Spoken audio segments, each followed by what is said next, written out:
Hey, welcome back to the TEHNC podcast. I'm Jonathan Steigman. This is Mark Allen Kaplan. And today's topic is election fraud, which seems to be happening, and should Bernie be talking about it? So the first part of this, what triggered this, was that my friend Gifford, who's been working tirelessly on behalf of Sanders in the Bay Area, campaigning and going door to door, things like that, sent me a video of a lawyer who's an election lawyer who actually has been working on these issues for quite a long time, since the 2004 election and earlier, and he's now about to sue in several courts about election theft because he says he has evidence that the elections have been stolen and that the exit polls prove it, because if the exit polls are off by more than 2%, that's considered a trigger for a fraud investigation into elections, and they're off by much more than that. And now what's happening is they're suing to try to get the media to release their exit polls, and the media suddenly decide we're going to stop doing exit polls. So very interesting guy. We're going to start by just watching this brief clip. It's about 5 minutes of him kind of bringing us up to date on what he's talking about and why this is consequential. He says, however, that Bernie has already won, and he's going to prove it with this lawsuit. And again, as I say, he's a major lawyer who's been working on this for 10 years now. He's not some guy from out of the blue. And so we'll get to that and get back and discuss that in just a little bit. All right, my point is, when I talk about a lawsuit, this is not a fiction. I'm talking about we have been doing this, and we are doing it now. And we are filing a lawsuit which will put the spotlight on these exit polls. We announced we were going to file such a lawsuit to compel the news media to report the actual exit poll results so that the public would know if there's apparent fraud. And guess what the media did? They canceled the exit poll. You're going to sue us to make us make it public? Or we just won't do it. And that's why Lori and Bob are organizing a citizen exit poll. But we're also going to file a lawsuit.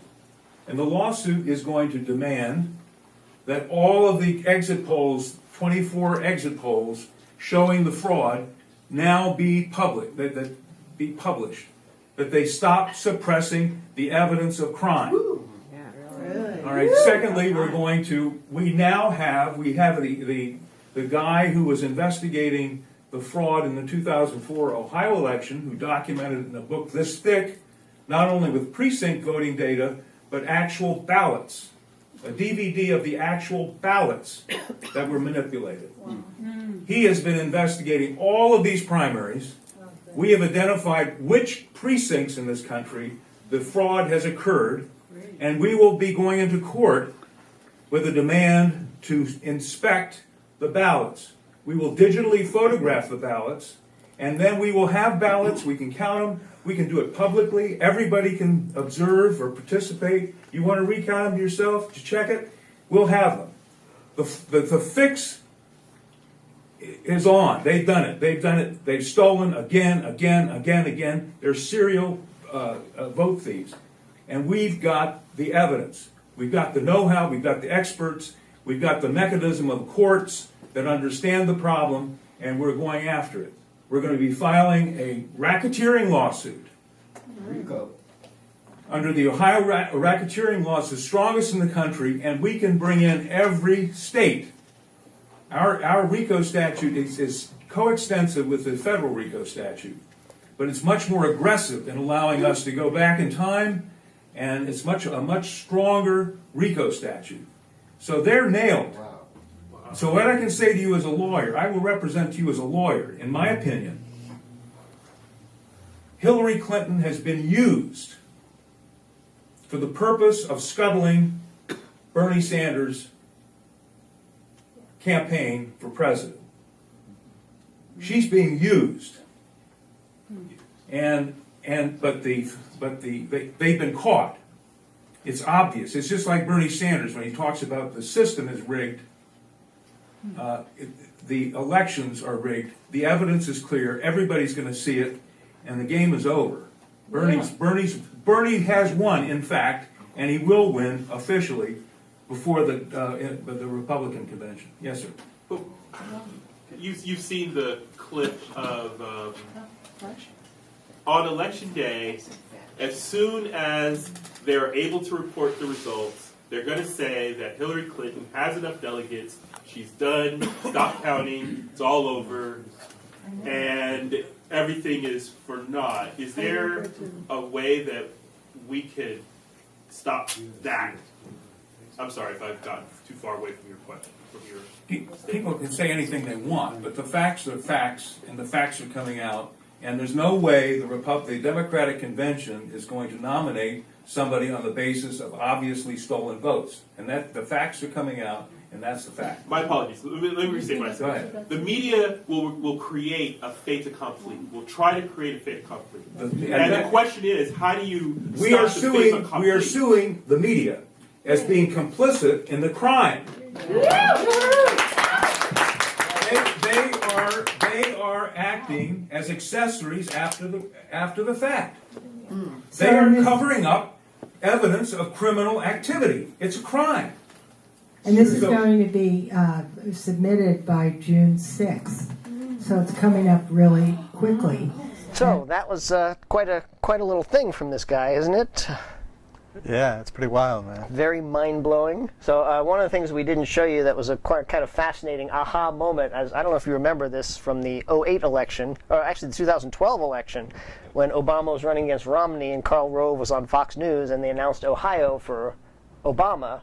And Karl Rove was like, wait a minute, all the votes aren't counted. And everybody laughed and said, oh, he's such a buffoon. He must have believed the right-wing circle jerk that was saying that Romney was going to win, even though all the polls showed that Obama was going to win. And that always struck me as kind of strange, because Karl Rove has never struck me as a dumb guy or a guy who would believe his own polls over everyone else's polls. He knows what's going on.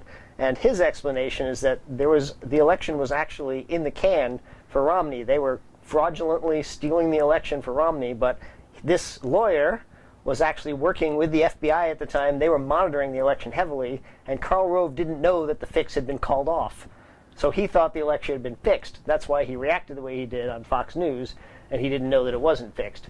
This is just his claim. Obviously, I have no idea if that's true or not, but it kind of makes more sense to me than the notion that he really thought that Romney was going to win when all the polls said he wasn't going to.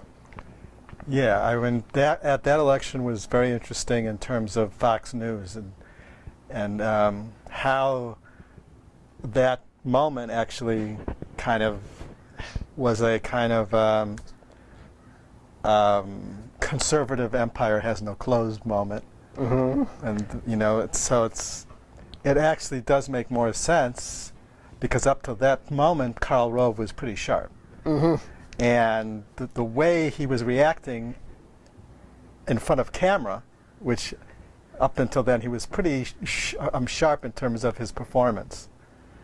So his public meltdown, his media meltdown, was actually the most logical explanation is this. Right. It would make the most sense. But it requires you to believe that he's been rigging elections, which, again, this guy says he's got the evidence and it's going to come out, and that Hillary is not going to get crowned at the Democratic National Convention because the evidence will be clear that she won in a rigged election. Not that she caused it or that she was behind it, but just that the election was rigged and Bernie actually won. So, pretty interesting points, all of those, and it gets us to that issue because I was saying to Gifford, I wonder why he's not talking about this, and they're claiming that the Bernie's people all know about this various stuff, but they're waiting to see what shakes out or what happens, and I'm thinking, well, he's got these huge crowds. He should be mentioning now that our very foundations might be rotten, that we might have a democracy built on a foundation of sand, which really isn't democracy, because that's quite a leap. If you say that our elections are not actually honest, then you have to conclude that we don't have a democracy. And that's a big leap for people to make, because we're told that we have a democracy, and we just know in our gut we have a democracy, and so therefore, how much evidence does it take before you say, oh, guess it's not a democracy, now what? But so you had a nice response when I said that Bernie should be talking about this and informing people about this, and your take on this is sort of the integral overview. Yeah, I mean, basically, from my perspective, if you're looking at the Ark of Consciousness, the arc of the evolution of consciousness, individually and collectively, especially collectively, what's going on is kind of beyond just a presidential election. Beyond voter fraud, even though these things are huge for us, there's something even bigger. And for me, from my perspective, it appears like we are at a potential bifurcation point for our system. In chaos theory, before a new system unfolds, the old system has to collapse, and it's at this bifurcation point where the old collapse and the new has to rise, and there's this gap there. Novelty emerges. Yeah.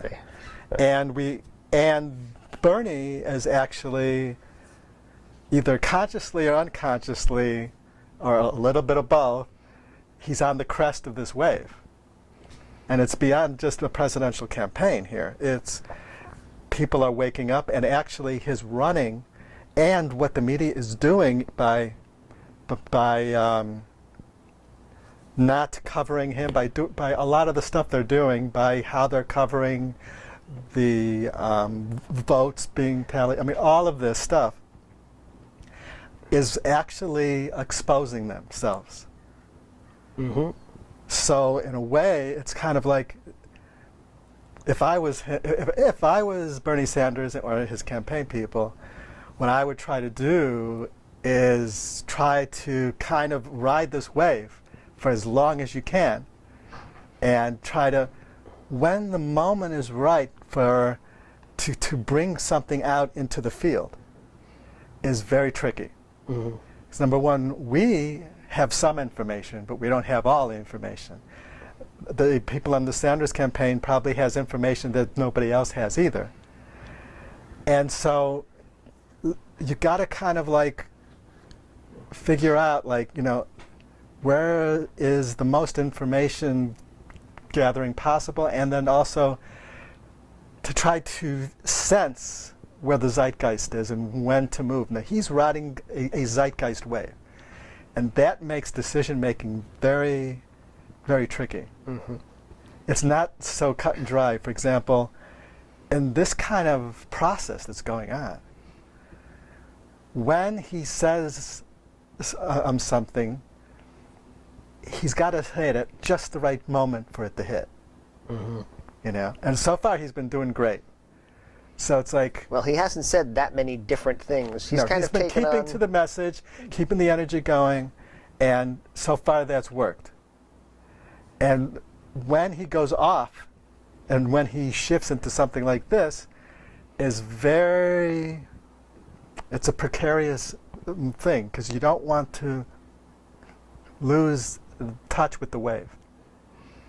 You know, it's very easy to do. Right, and we were talking about this and last it's much night. more important than just becoming president, because we're talking about the unveiling, and the way this could be an empire has no close moment for us as a country. That we could actually wake up to a lot of things that we've been unconscious to. And to me, that takes priority over any other issue, no matter how huge they actually are. This is bigger to me. This is much bigger. This Right. wake-up potential. Mm-hmm. And so I'm not, I don't sit here and go, he should have been saying it, because I'm not privy to all the different stuff that they are and all that. And I understand that this is a really kind of wild ride they're on, this Right. campaign. And it's Right. not so simple. And he's a very unusual candidate, because I think the level of trust in him certainly among his supporters, is much higher than any previous candidate, because of his history of being always saying the same thing. You can look at his CNN interview from 25 years ago, and he's saying all the same things. So he's been fighting for these things, That's speaking truth to power from the 60s, as you said, you know. But that's one of the most beautiful things when you enter into a zeitgeist moment like this. Stuff like that is what is part of it. It's like individuals that are caught in this stream, that are part of the stream, all of a sudden you could see that their whole life was perfectly brought them to be able to be at that moment. Mm-hmm. So his kind of being able to hold his ground, to stay grounded, to stay true all these years within the system, makes him the lightning rod that he is for this moment. So it's all part of it, Yep. you know. Yep, it's an interesting time. But yeah, the election fraud one, I mean, your response was that that's my view, hitting my microphone here, doing what I should never do, my view that he should be talking about this and informing people is kind of a pluralistic view. Yeah. But you're saying there's another view above that, which is the integral view, where you look at all the different domains. And actually, the interesting thing, you were saying sometimes the correct response could be a mythic response, yeah, or a rational response, depending on... So integral, when you're looking from above, doesn't mean you're always going to have the most evolved, highest response, just that you're going to find the one that's appropriate to the time and place. Yes. Yeah. And zeitgeist. Yes. Yeah. So that's kind of oftentimes an integral, a person operating at integral will appear integral, but that could also appear any other level, depending on if they kind of sense that it's required. So maybe Donald Trump is actually integral, and we don't know his strategy. I'm caught on that. That's one. A theory, I don't know.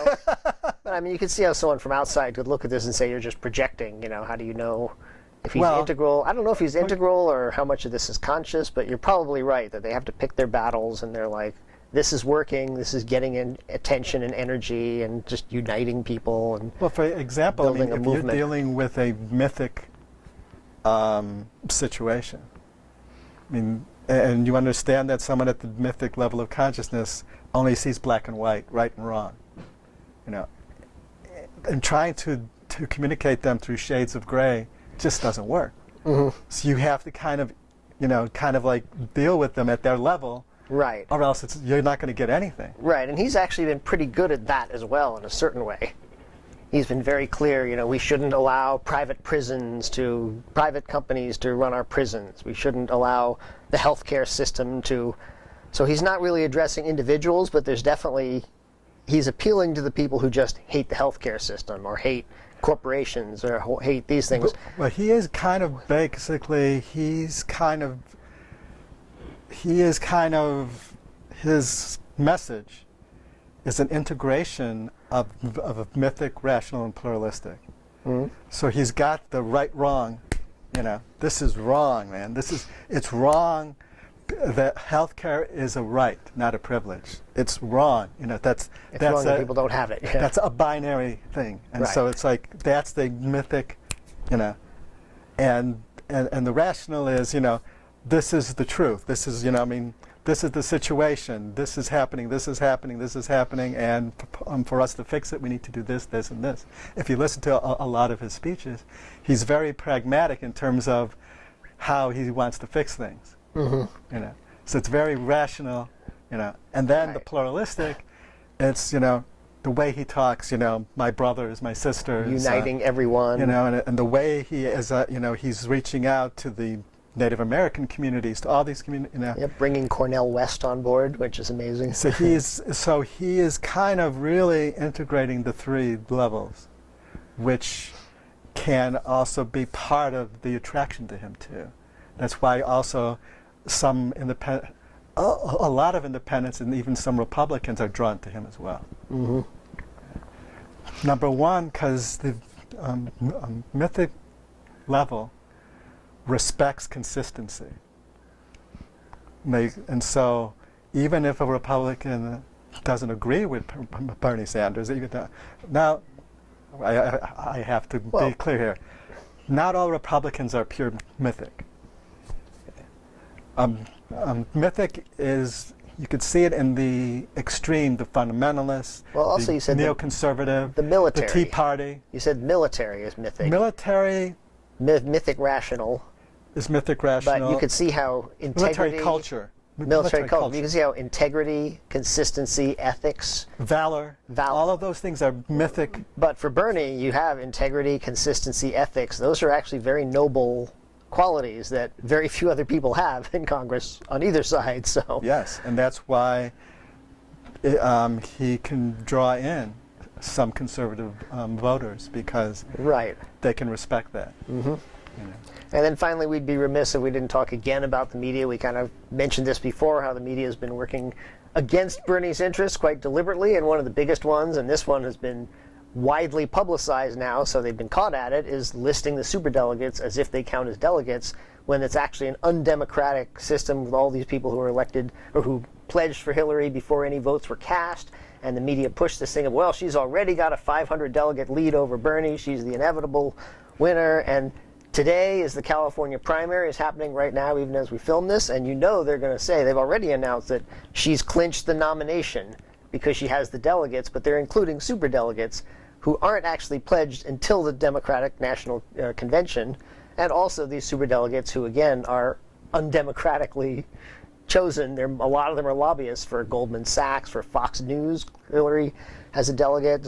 She has a delegate who's a lobbyist for Pfizer. I mean, it's kind of a crazy emperor has no clothes system, but the media is entirely covering it, which is why this gentleman we watched the clip from earlier said they're suing the media as well under RICO statutes. So the organized crime statutes, because the media is conspiring to suppress the truth about stolen elections.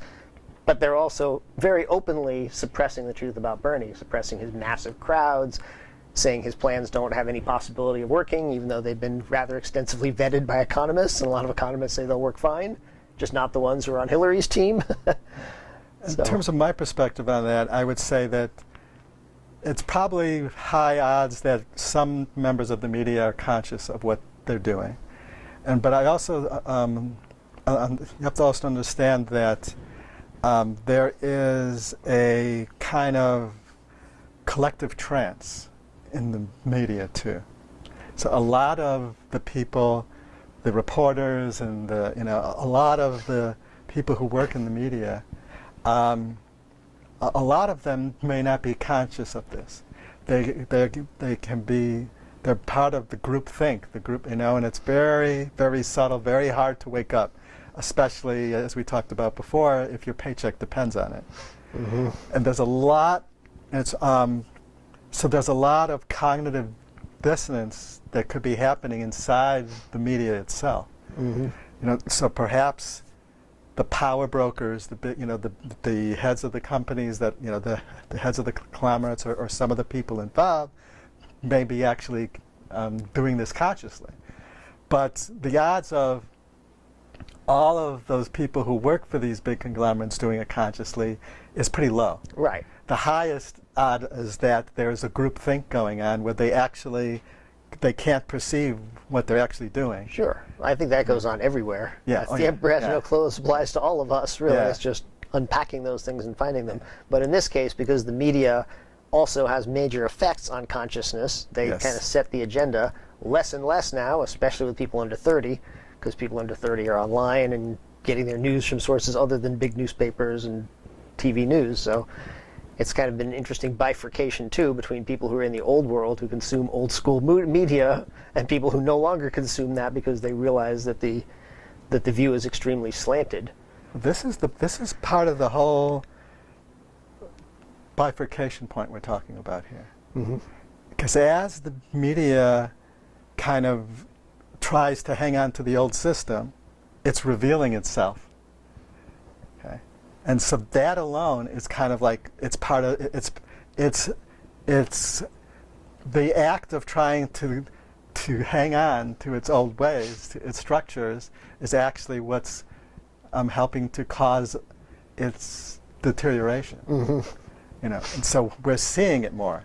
So now it's like, and we may be witnessing, if it all plays out, it could play out several ways, but there's a possibility, a good possibility, that we could have a waking up of the corporate media, of the public, of what the corporate media is doing, its limits, and its, and we could be also witnessing a potential bifurcation of the two-party system.